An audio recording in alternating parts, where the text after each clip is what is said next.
Today we're going to be checking out things that are banned in America. I've seen a few things that is banned in Europe that's allowed in America, but I haven't seen things that are banned in America which is allowed elsewhere. Yeah, let's check out this video, see what kind of things are banned in America. Yeah, see the reasons behind it and stuff. This will be a good video, man. From plastic toy-packed chocolates to easy-to-swallow magnets, today we look at things that are banned in America. Wait, Kinder Egg? I haven't had a Kinder Egg in ages. Number 7. You know what? I don't even know if they're banned in the UK now because I haven't seen one in a while. Stinky cheese. Americans love dairy, especially their cheese. In 2015, a study from the United States Department of Agriculture, or USDA, revealed the average American eats 34 pounds of cheese per year. With a population of more than 325 million people in the country, that's a lot of cheese dairy producers have to provide. But even with such a high demand, there are certain dairy delights that fall short of American standards. European cheeses sometimes use processes that are shunned in the United States. Some of the state's banned cheeses include those which rely on insects to produce. One type called mimolette utilizes cheese mites to add another layer of flavor into the cheese as they burrow through the rounded block. Even worse, the kuzu marzu cheese serves as a hatchery for fly larvae that consume the stinking cheese while leaving behind a sugary, fatty, protein-packed excretion that fans of the dank dairy dish find to provide an exquisite flavor. If you found that Wait.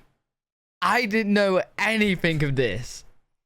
What? Sample stomach churning? Don't worry. These cheeses won't show up at the local grocery anytime soon, as they remain banned from crossing U.S. borders. Number 6. Kinder Eggs. With a number of hazards in the public marketplace ranging from faulty electronics or recalled vehicles to unapproved medications, the first entry on this list comes from something a bit more delicious. You know what? It kind of makes sense though. It does kind of make sense because Kinder Eggs, there's a toy inside the egg.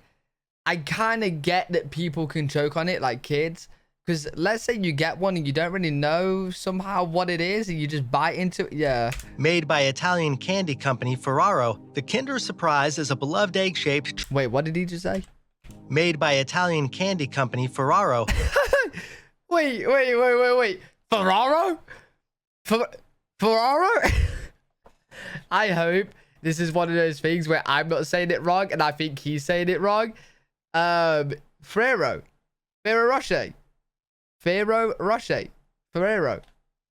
Not Ferraro.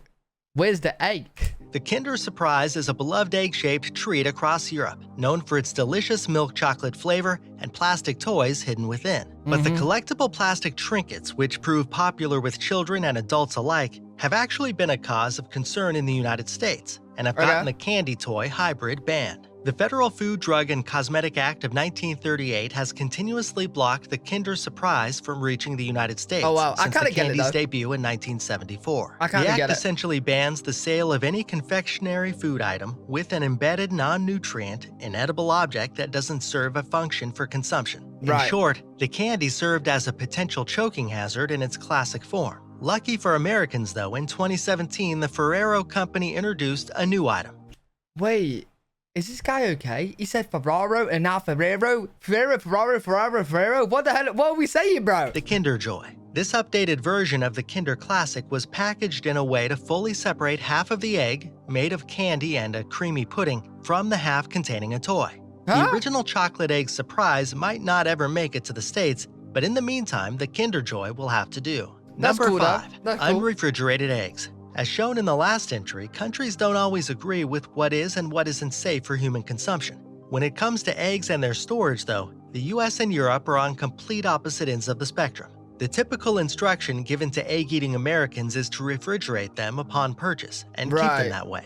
In addition... Yeah, I'm not a massive egg guy, but when I go to the shops, I always see the eggs not in fridge. I never see eggs in fridge.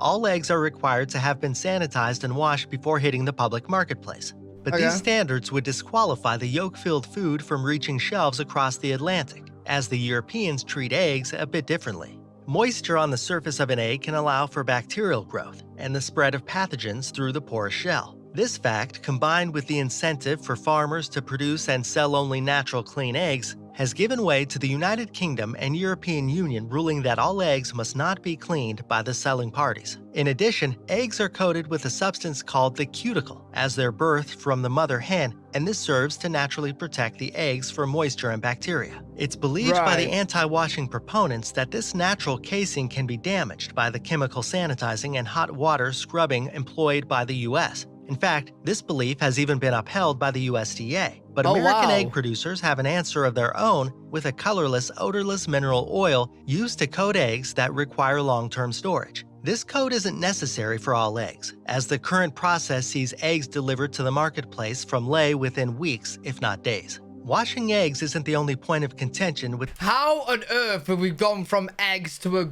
Gatling gun? To a what? The US and European countries, also at odds over the Wait, bro, am I high? Am I actually high right now? That sees eggs delivered to the marketplace from lay within weeks, if not days. Washing eggs isn't the only point of contention with the US and European countries, also at odds over the temperature at which the protein need to be stored. Nations like Britain, France, and Italy mandate the storage of eggs at room temperature. Bro, why did we get the machine gun in?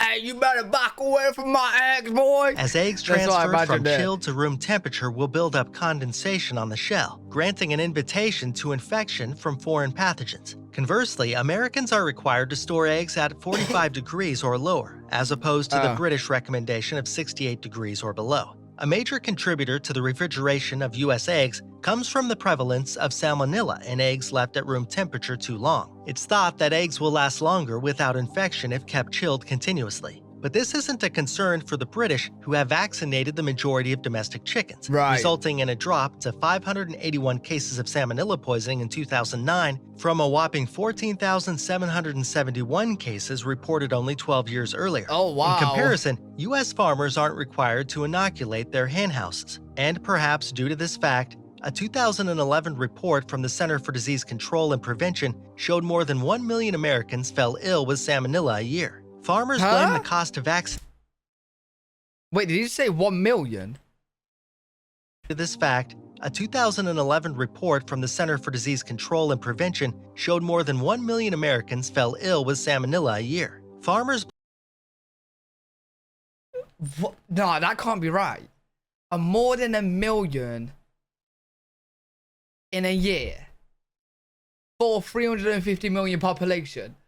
Bro, that's mad. Blame the cost to vaccinate as their reason for not doing so, as the FDA estimates a cost of 14 cents per bird, and the majority of chicken farms keeping poultry by the thousand. But with each hen producing around 260 eggs across their lifetime, perhaps the vaccination would be worth the investment. Regardless, these nations remain at a stalemate, as the United States continues to ban unrefrigerated eggs, and Europe continues to ban the opposite. Number 4. Lead books. Sometimes it takes— I'm just lucky I don't eat eggs, bro.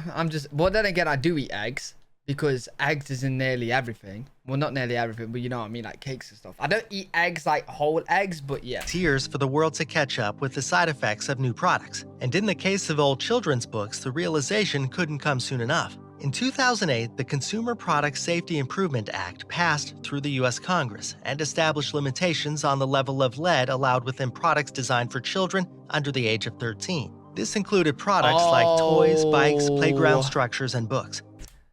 Yeah, a year or so ago, right, wasn't there this massive thing on lead? Like lead causing cancer, causing this, causing that, really bad for you. There's even lead in, like, I think there was like even lead in drinks or whatnot.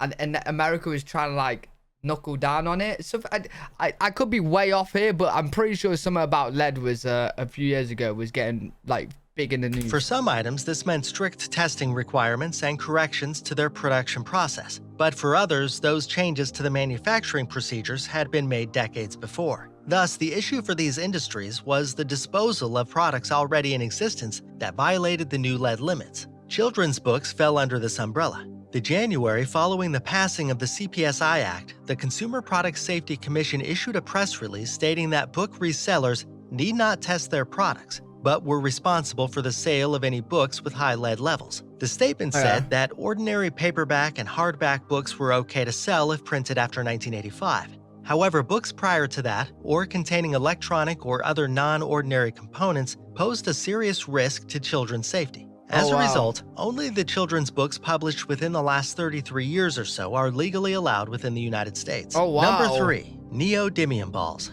One item not meant to be... What balls? Neodymium balls. ...ingested anywhere in the world, let alone... Neodymium balls. One item not meant to be ingested anywhere in the world, let alone in the US, are buckyballs. Though not technically banned at the moment, this product has had a rough time over the past decade. These small magnetic balls are made of an incredibly powerful naturally magnetic material called neodymium. In 2009, Maxfield and Oberton, makers of the building block-like beads, repurposed them from their original intended use as an office desktop trinket to that of a toy and watched sales skyrocket to 175,000 units sold. Unfortunately for them, proper labels weren't administered for child safety, and a recall was issued. But less than 50 buckyball purchases were returned. Instead, what is it, bro? Americans saw a rise in magnetic-related hospitalizations in the coming years, with children and teenagers accidentally swallowing individual buckyballs. Due to the intense strength of the magnets, new complications arose when more than one ball was consumed. If these magnetic balls are in the vicinity of one another, with nothing but inner body tissue separating them, the damage can prove brutal if not fatal.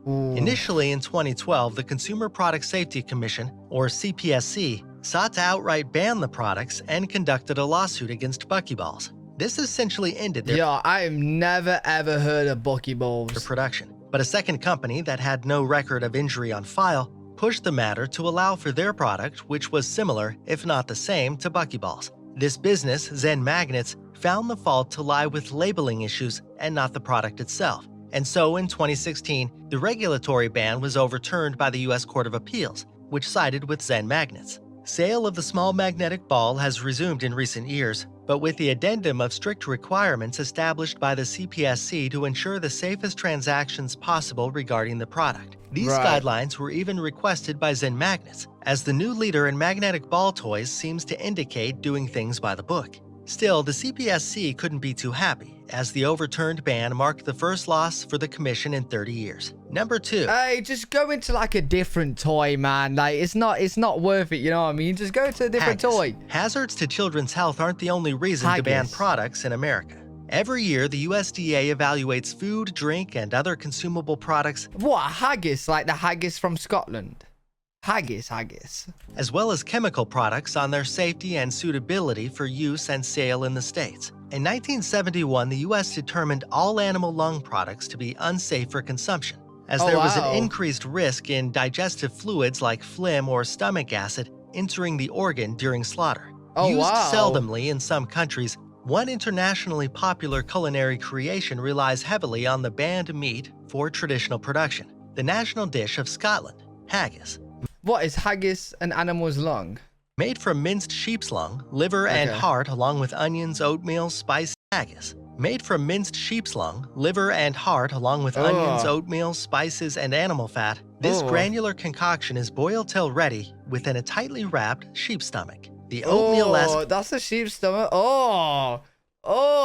See, I've heard of haggis, obviously, because it's in Scotland, but I've never actually seen what it is. Consistency of the meal contains a distinct taste of offal that can come off grainy and spicy, but is loved in its country of origin. Haggis remains available throughout Scotland year-round and comes in a variety of brands with lower price selections opting for a synthetic casing over the traditional stomach. Fast food variants across the European country have utilized the meat as well, with items like haggis and chips, called haggis supper, haggis pizza, haggis burgers. They're just doing haggis everything at this point. They are doing haggis. Do you know what? This is actually mad. That America's actually banned haggis, because I've seen loads of American food videos, right? You guys eat some wild things as well. Do you know what I'm saying? So you guys aren't like known for not eating wild things, such as like something similar to haggis, right? Like, for example, alligator or whatnot, and just things that we wouldn't eat over here. So it's actually crazy that you've actually banned haggis. But then again, from the sounds of haggis and the look of it, bro, I ain't surprised, but I'd ban that. I'll ban it too. And even a deep-fried Indian version called haggis pakora. But Scottish Americans remain stuck with the options of visiting Scotland or lungless alternatives within the United States. America is going on 47 years of outlawing the meat with no signs of this exotic dish coming west in the future. Number 1. True absinthe. The mythical liquor known as absinthe has gone in and out of style over the past couple of centuries due to its rumored hallucinogenic side effects and high alcohol content. But the jade green drink has had its fair share of bannings, both in the United States as well as abroad. Using wormwood oil as a main ingredient, absinthe typically contains a toxic chemical called thujan. You know what? I think I got offered this in Turkey. And I think my dad might have had it. We only had, I'm pretty sure I might have had it as well. We had like a tiny shot of it. I'm not too sure if it was this or something else, but it rings a bell. And it was like hella strong. Like hella, like one little sip and I wanted to throw up. To the drink being banned abroad. But the stigma surrounding the alcohol comes more from its history as the go-to drink for drunken debauchery. In the US, the sale of absinthe has been renewed since 2007, but in a slightly watered-down capacity. Sporting a limit of only 10 milligrams of thujan per liter, American absinthe falls short of the 35 milligram per liter norm of its European cousin. Still, the drink has long since been proven not to grant hallucinations and simply serves as a high-content grain alcohol, thus making the ban of true absinthe from the United States less drastic a loss, with American-made drinks like the 190-proof Everclear readily available. Oh, really good video though. I actually enjoyed that a lot. Let me know what you guys think in the comment section. Let me know if you guys know of any other things that's banned that you might not think is banned over here. Interested to check them out. If you guys enjoy Mr. D Performance, subscribe for more content. I'm live every single day on twitch.tv/AlphaWG. A lot of you guys have been coming over on Twitch and we've just been chatting, getting to know each other. It's been really fun, I can't lie. So if you guys want to head over there, talk to me live, make sure you go do that. I'll see you all in the next video. Peace.